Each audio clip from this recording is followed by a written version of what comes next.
महाराष्ट्राच्या विदर्भामध्ये राष्ट्रसंत तुकडोजी महाराजांच्या भूमीतून आम्ही येतो आणि हं, तुकडोजी महाराजांनी फार सुंदर भजन त्या ठिकाणी लिहिलेलं आहे. हं, जब किसानो की देखू भलाई मैंने खुशिया ही खुशिया मनाई.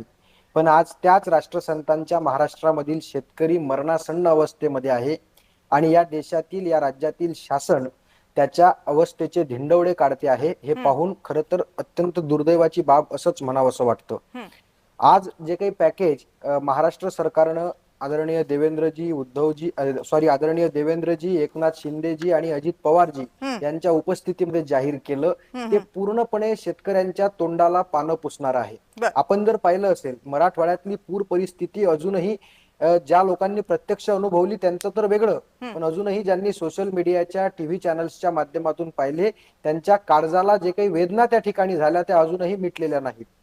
अशा परिस्थितीमध्ये त्या शेतकऱ्यांना पंचनाम्यांच्या भानगडीत टाकलं. त्या शेतकऱ्यांना सरसकट नुकसान भरपाईची कुठलीही घोषणा केली नाही. त्यांचे आता पंचनामे केले जातील. त्यांना 2 हेक्टर पर्यंत, कुठल्या भागात 3 हेक्टर पर्यंत, हं. बागायतीसाठी वेगळे, जिरायतीसाठी वेगळे, वेगवेगळ्या पद्धतीचे निकष लावून त्या शेतकऱ्यांना त्या शेतकऱ्यांची फसवणूक करण्याचं काम या सरकारनं आजच्या पॅकेजमध्ये केलेलं आहे. बर. काहीतरी मी ऐकत होतो की 47,000 रुपये नगदी हं, कॅश आणि 3 लाख रुपये नरेगाच्या माध्यमातून ज्यांची जमीन खरडून गेली त्यांच्यासाठी हे देणार आहेत.